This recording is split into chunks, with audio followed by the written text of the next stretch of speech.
I don't need an army. If I stop your credit, your army stops itself. Power isn't always about swords and fortresses. Sometimes it's about a signature on a piece of paper.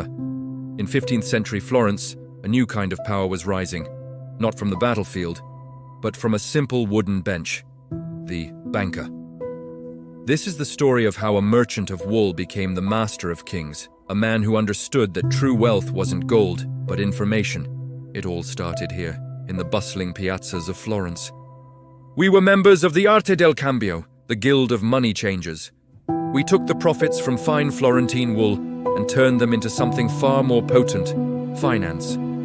You see, most people think banking is about hoarding treasure in a vault. They're wrong. Banking is about knowing who can be trusted, when they will pay, and how to move value without moving a single coin. It's a business of information, trust, and perfect timing. Why was this so revolutionary? Think about what it took to move gold back then. Every chest of coins was a target. You had to navigate treacherous roads, fend off bandits, survive storms at sea, and pay endless bribes to local lords just to get your money from point A to point B. It was slow, dangerous, and incredibly expensive. Our house found a better way. We moved promises, not metal. As we used to say, paper travels faster than soldiers. The key was a brilliant invention, the letter of exchange. It was like magic, money that could teleport across Europe. Imagine you're a merchant in Florence who needs to pay a supplier in Bruges.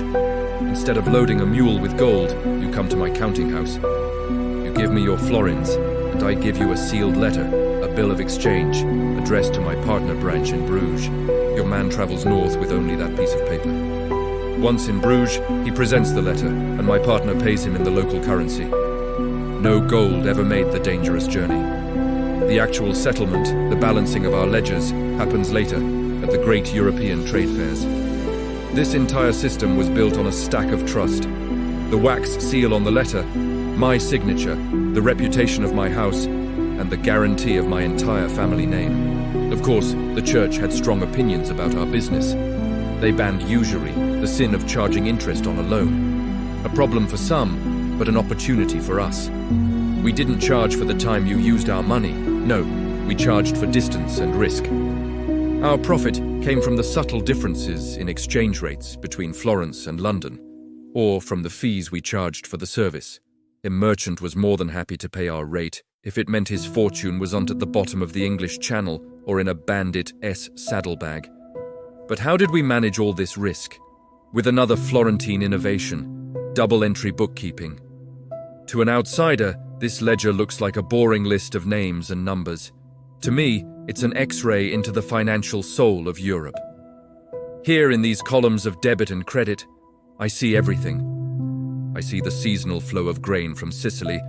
I see when a king is slow to pay his mercenaries. I see a coming shortage of English wool before anyone else does. This clarity allows my house to act decisively.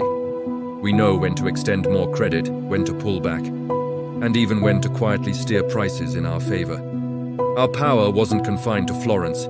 It was a network that spanned the continent.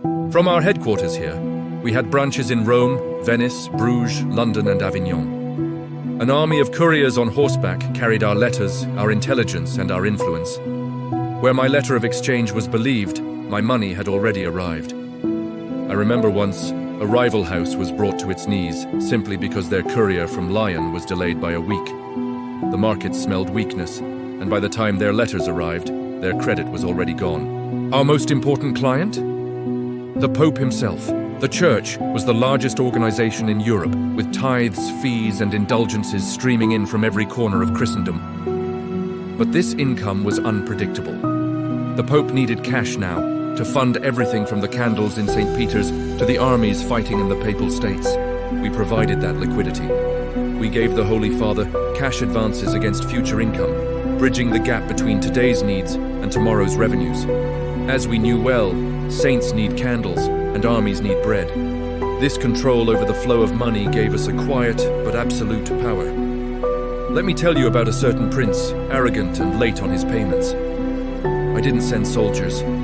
I didn't even raise my voice. I simply sent a few quiet letters. The armorers in Milan suddenly demanded cash up front for his new cuirasses. Our factors in Bruges politely declined to extend him any further credit for Flemish textiles. The shipbuilders in Genoa mysteriously refused his terms for new galleys. His army marched, full of pride, but ground to a halt within a month. Wages went unpaid, supplies were withheld, the campaign collapsed. I never threatened him. The silent, invisible hand of credit control did all the work. But this power comes with immense risk.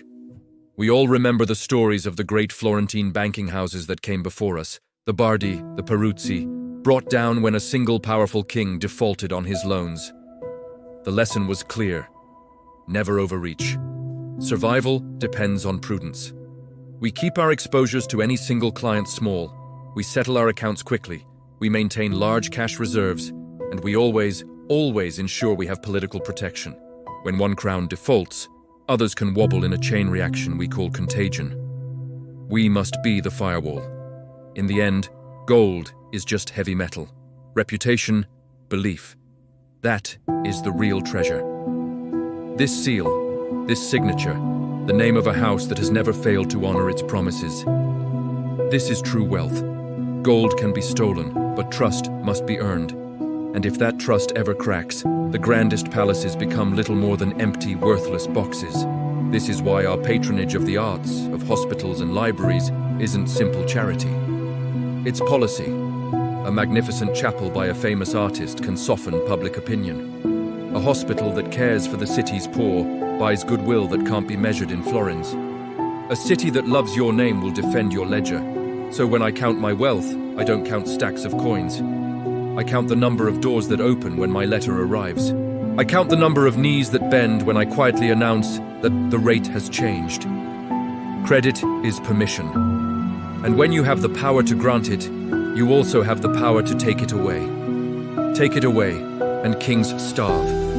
Soon, this world will change again. Men will learn to buy shares in distant voyages, earning profit without ever leaving port, wielding power without ever wearing a crown. They'll call it a company. I'll call it a very crowded purse. Thank you for watching.